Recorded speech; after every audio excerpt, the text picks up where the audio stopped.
Heidi-ho, neighborinos! I am back today to do the next episode in the Occultic 9 saga, which, by the looks of the first episode, it was pretty much dead on arrival for most people, though I actually kind of enjoyed it. So, here's hoping it can improve a tiny weeny bit. Hopefully it doesn't go through one entire light novel volume within one episode, because apparently episode 1 actually went at an entire volume for an episode. I was like, oh, that's why it was so fast-paced. Because believe me, I was sitting here wondering, what in the Christ is going on here? Why is it so fast-paced? Why is everyone speaking like they're in some kind of vacuum of time that needs to be talking really bloody fast? And what the F is going on here? But I guess that's probably why. Apparently it's actually only 3 volumes long. Like, the actual kind of series got cancelled. So, it's only 3 volumes, and it's actually getting turned into a visual novel. I was like, oh, okay, so this basically looks like it's going to become a cluster of everything. Like, I don't know what's going to happen with the series, because it looks a bit messy, to say the goddamn least. But, who's to say, it actually might be pretty freaking good. I can't say yay, I can't say nay. That's what I'm saying. That's a good rhyme. Do apologize for actually not doing as many kind of like videos today. I'm actually suffering from a mass amount of motion sickness. Like, I actually was playing the VR yesterday, the PlayStation VR, and I was playing Rigs, and I put Rigs on, played it, and yeah, I kind of felt like I was gonna like come out of my own skin at points, because it was so like, ugh. So I haven't been able to do too many, because I literally can't move my head like in directions, because I just literally feel ill. So that's why I haven't done that many. So don't worry, Izetta will come out at one point. I'll probably just do a little mass like kind of stream of it. So further delay, let's kind of put that over there, see if YouTube is actually working. Alrighty-o. Let us begin with an Occultic 9. And also as well, Crunchyroll's full screen is working, because sometimes it doesn't. But I'm gonna take a quick swig of water, because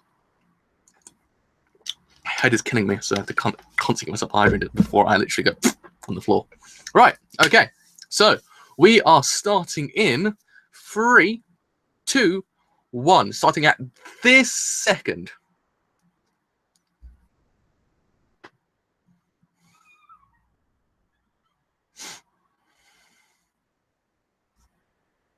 Isn't she like the really famous girl that everyone loves? Or are you confused? Yeah, she is.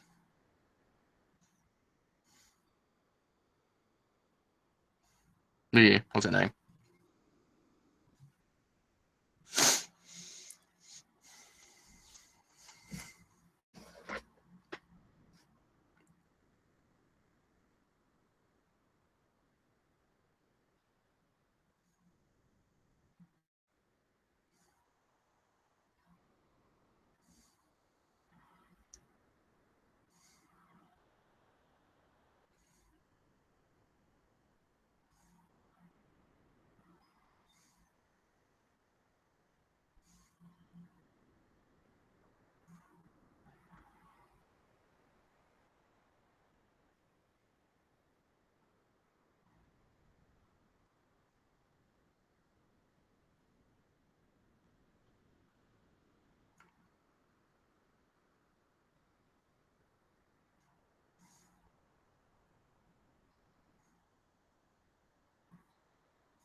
She's using a surface.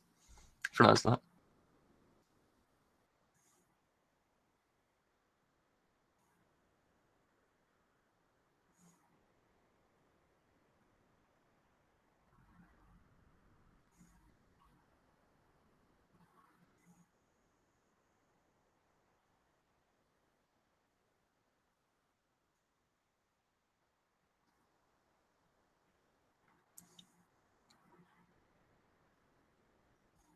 Is she going to play Yu-Gi-Oh?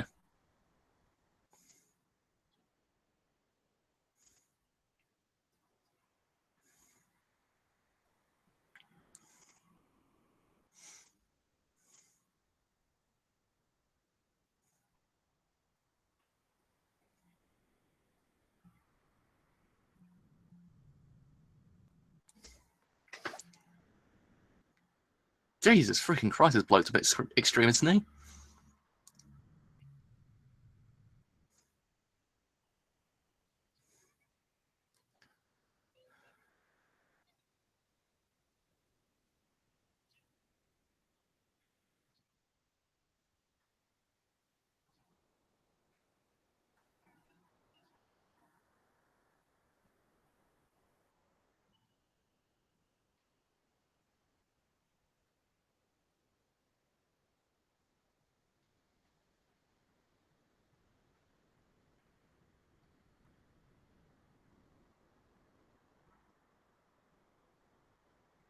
What?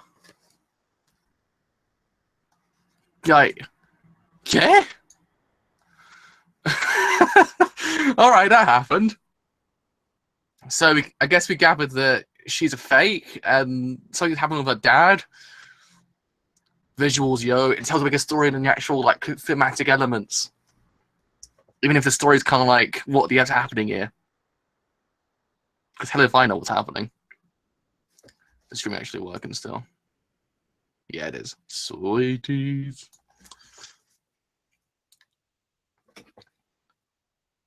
Oh yeah, that girl's got humongous boobs, isn't she? I completely forgot about that. I was like, oh yeah, she's like that.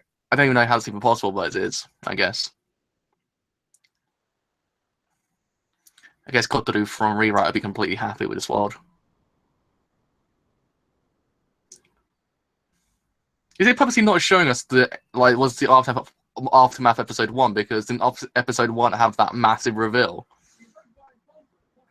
Like, I swear in episode 1 have that kind of thing that he found the dead body. He's all like, oh, dead body. That's what I remember correctly. That's what happened. Hopefully that gets explained.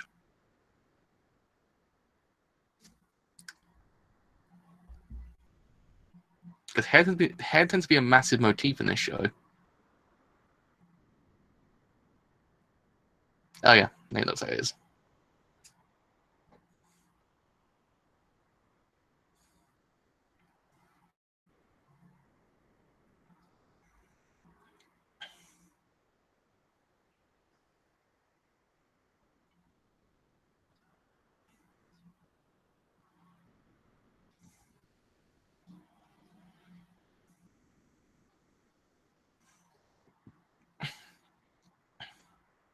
Didn't the guy get scalped?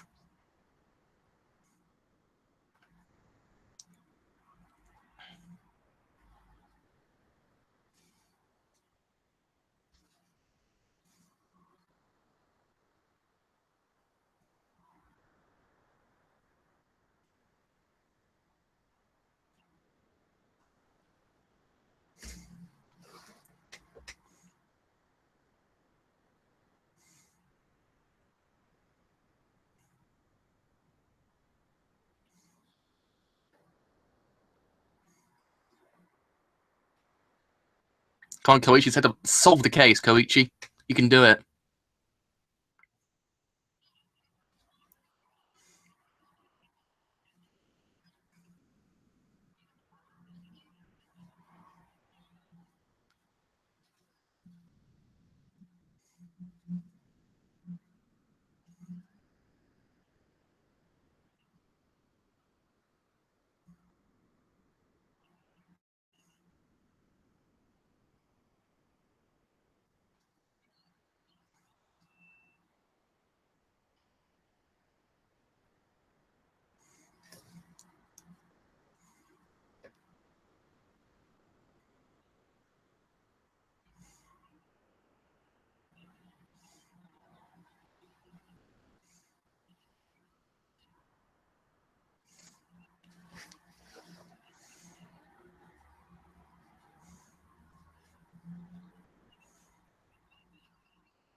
I'm guessing they probably took a leaf out of what happened with Steins Gate, and since Steins Gate's first like kind of episodes were kind of slow, and they're like, yeah, we need to kind of up the speed a little tiny bit, so we can like go through the events.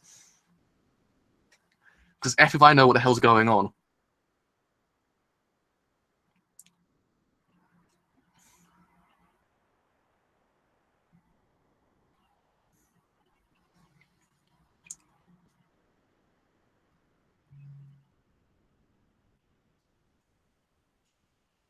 Yeah, that was a stupid idea. Yeah, why did he touch the knife? That always pisses me off about films when people touch the murder weapons. You're like, God damn it, why?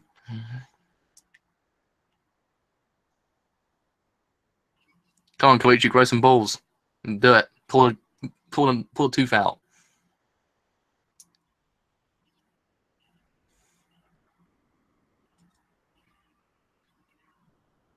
He put his hands all over the face as well. He's a suspect anyway. Jesus Christ, man. Wasn't the key like one of the major things in like, episode 1?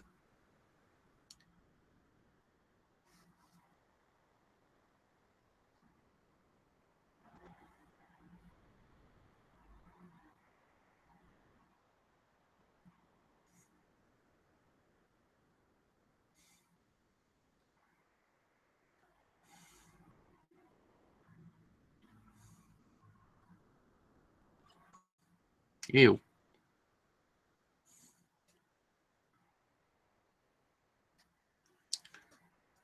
I wonder how painful it must have been to put that into his mouth. God damn. It would be like down there, wouldn't it?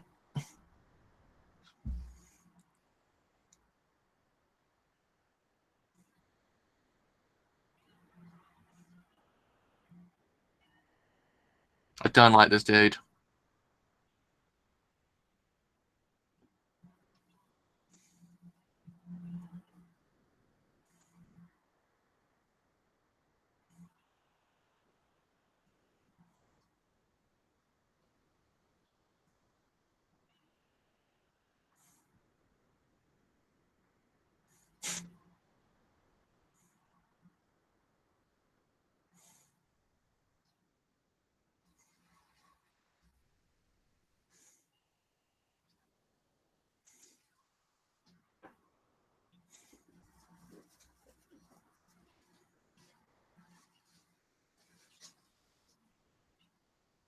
So, okay, so that girl from last episode's actually a mangaka?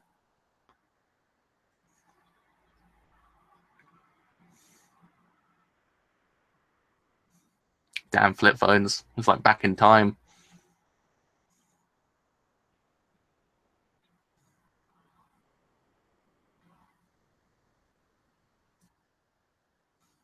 Of course he's an otaku as well, of course.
It's a list.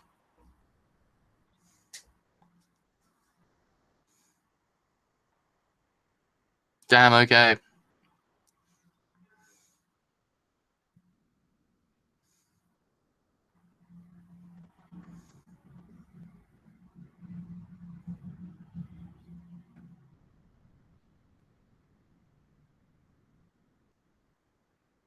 So this girl just wants to tell some fortunes, and she's getting completely hammered by people that don't want that. Poor girl.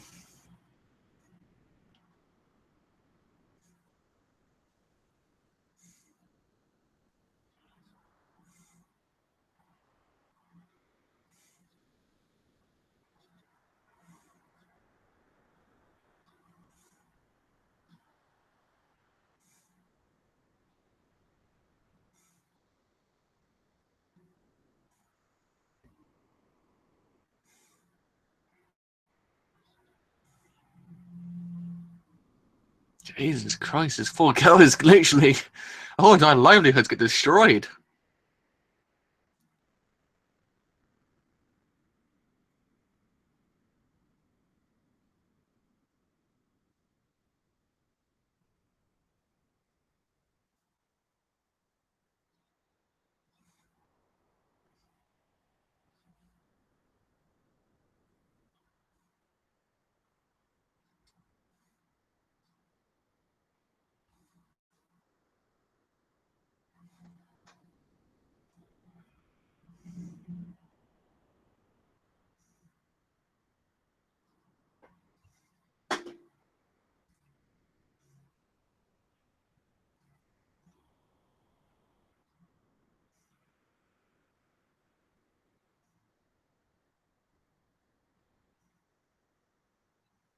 Yeah, wasn't the father also a massive motif of episode 1 as well?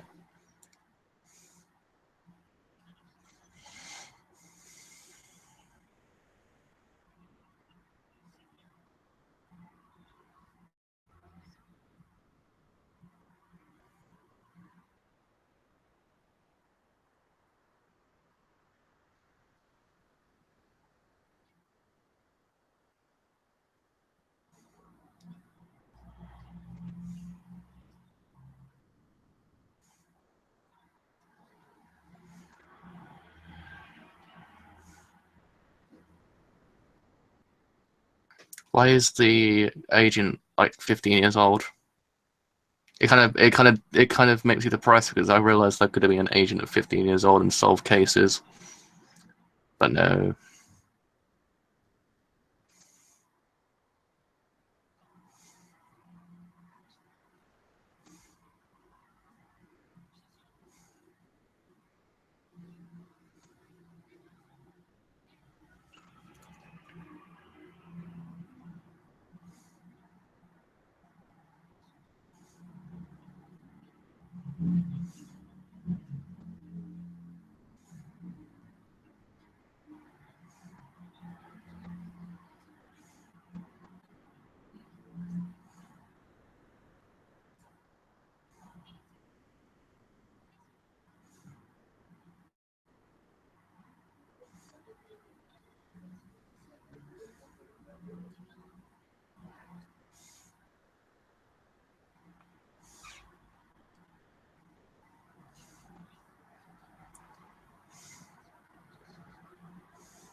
Weirdest thing is about this anime is the fact that character designs are pretty cool.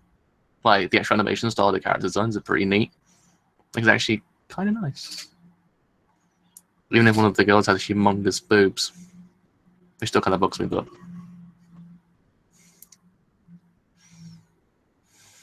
I feel like this would be one of those shows if you actually just brush over one little plot point, you miss the whole entire episode. I believe that's the case of the show.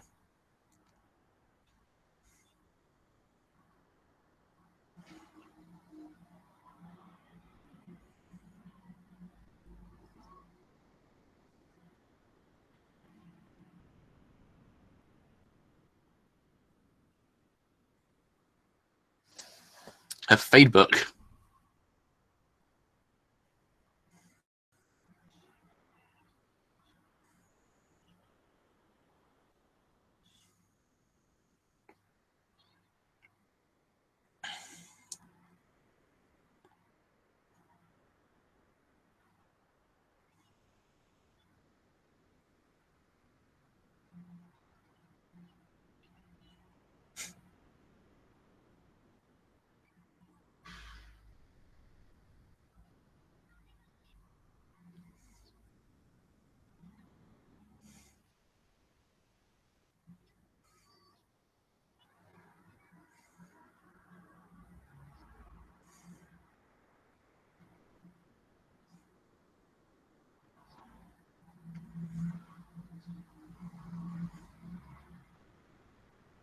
Maybe Monokuma's like get some like tips off this girl because she seems pretty freaking like kind of scary. Jesus Christ!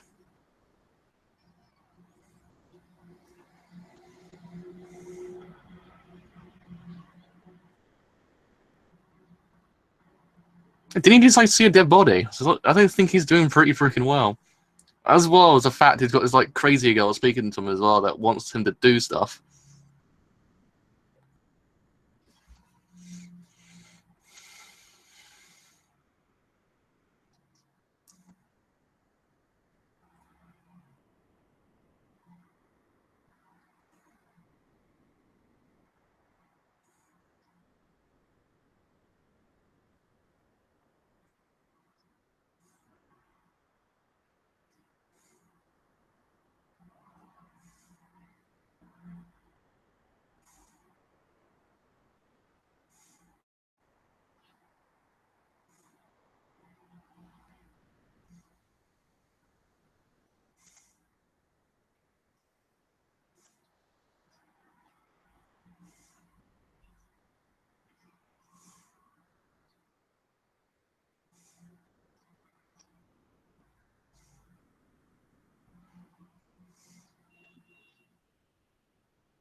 Why am I getting the impression that he's dead?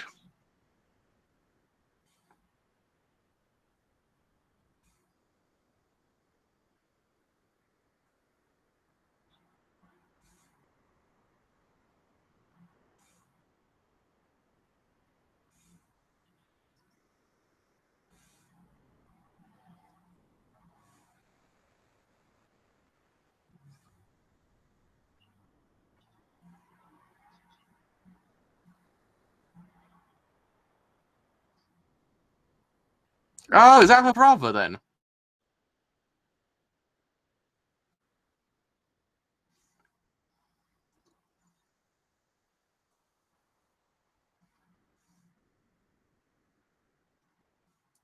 Why does he sound like this sort of Zenzo from Gintama?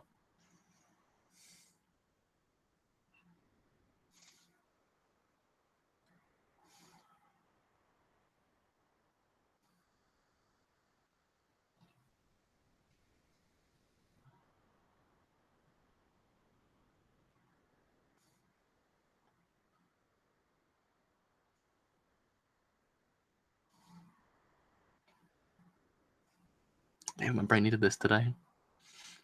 Like completely like, what the name of Christ is going on? Like, the plot is going somewhere, but I have no idea where it's going to, and I'm kind of like, pretty interesting.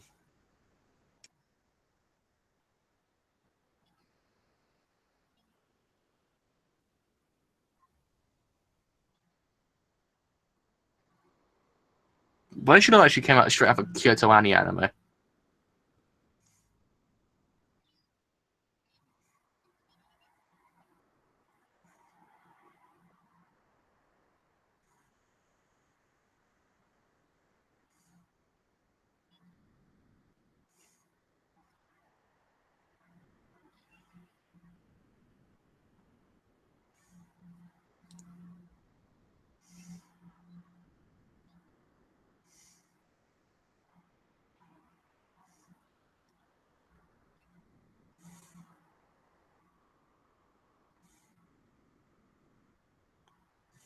Jesus Christ, mate.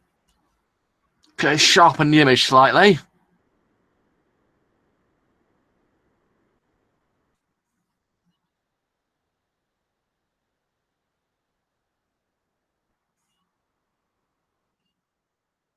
She's the one from episode 1, isn't she? She's the one that's the mangaka that wrote the thing that is eerily similar to the actual death thingy-majig that was in her erotic manga for girls, I think. If I remember correctly, the events.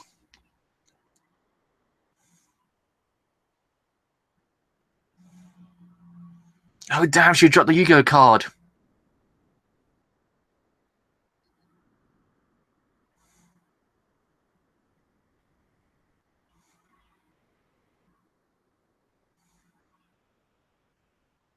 Does that prove the existence of ghosts or something?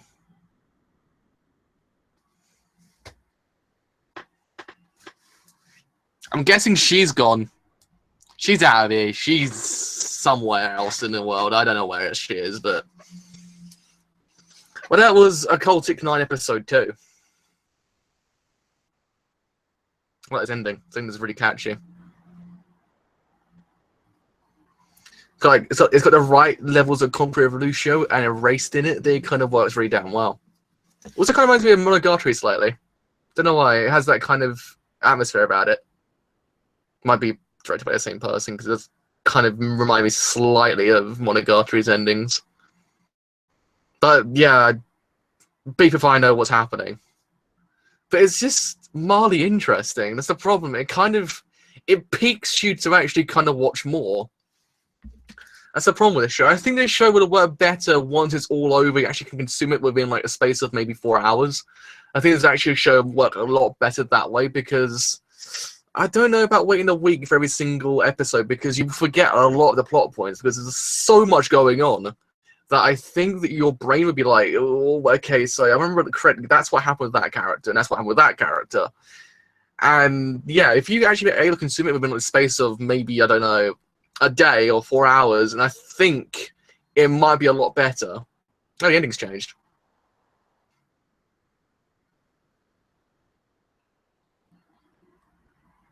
Because it's a really freaking interesting show. It has a lot of stuff that's really bloody interesting.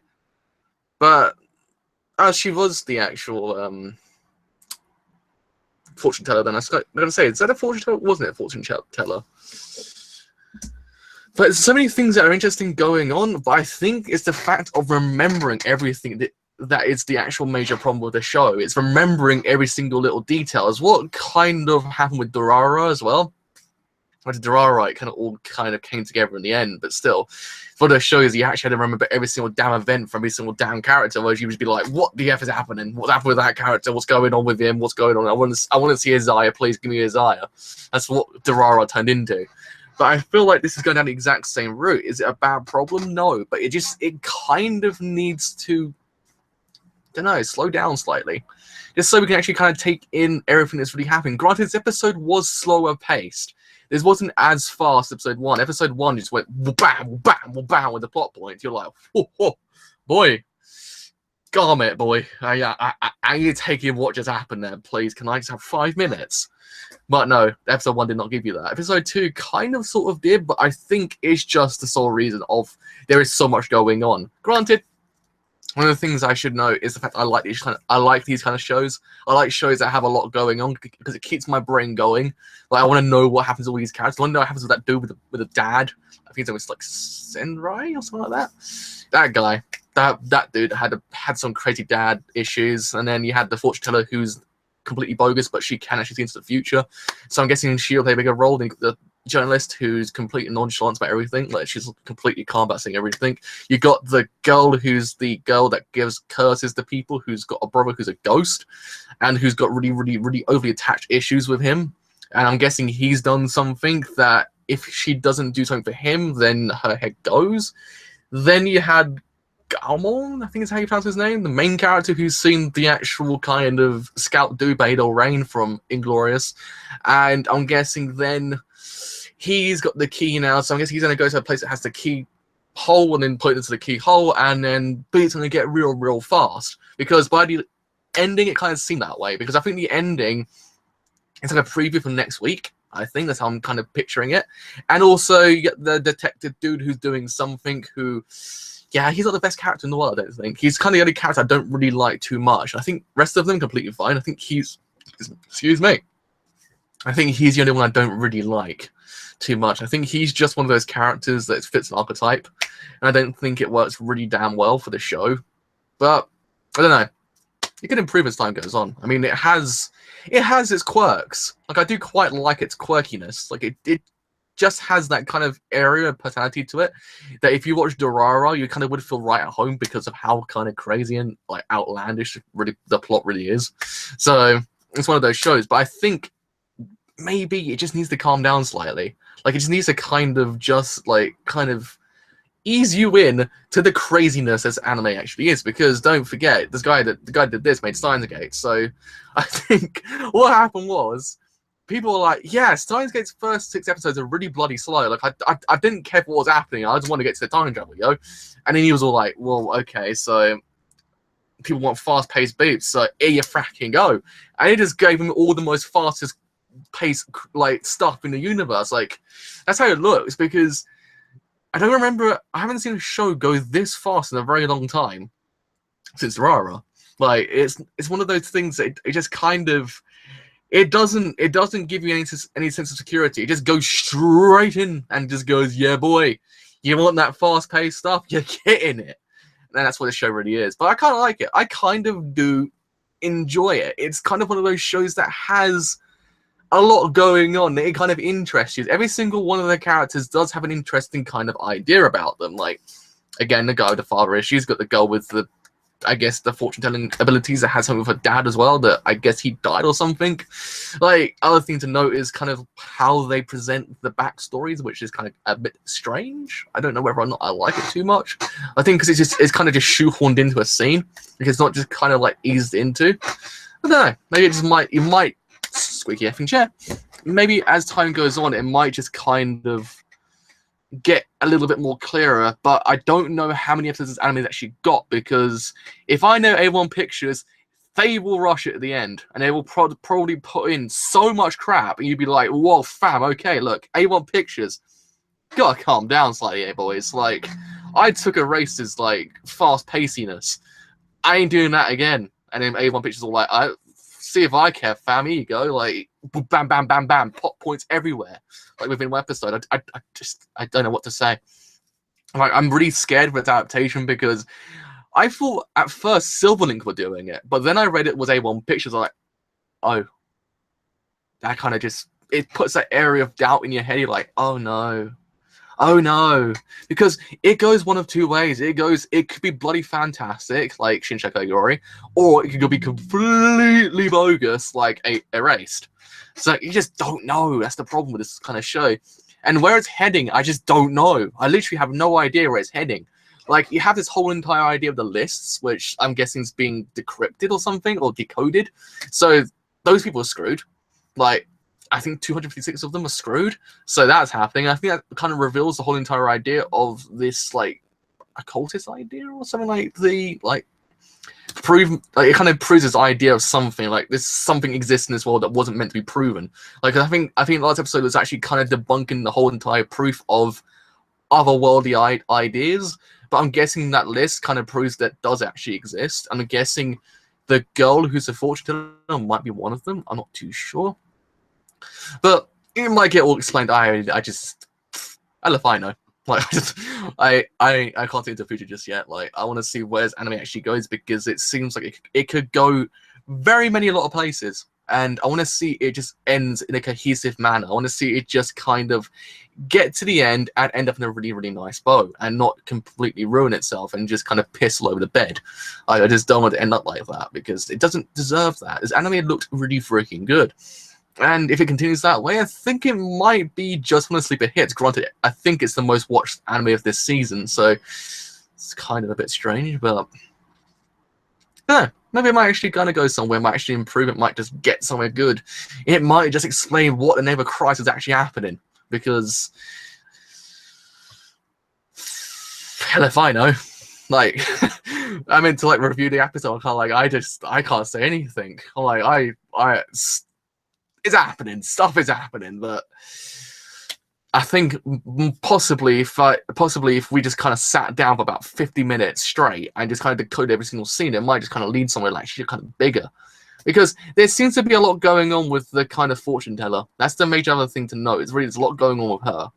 There's also a lot going on with the person who deals with the curses. And there's also something going on with Gummon. I mean, you had the whole thing with bloody, I think that looked like the gargoyles from that one Disney show from back in the 90s. So I want to see where that goes. That looks kind of interesting. You saw the little kid with a really, really, really crap-eating grin. So I wonder what he's doing. Like, kind of, will he turn into like the kind of kid from Paranoid Agent? Not too sure, but anyway, that was that. I'm gonna have a lie down because my brain's killing me. Because I have motion sickness. I did not need my brain to get completely fried even more. So I will see you guys in the next live stream. If you have enjoyed the live stream as a whole, and you do want to leave a like, do leave a like, because indeed it does help me quite a bit. If you have enjoyed my content and you want to become a part of the family, you want to be that 500th and 17th subscriber, then do leave a sub, because indeed it does help me quite a bit. And then you join the family, and then you get to know when all my live streams go out. So with all that said, have indeed been the driver. I shall see you guys in 15 minutes for March Comes In Like a Lion. See you guys then. Bye for now.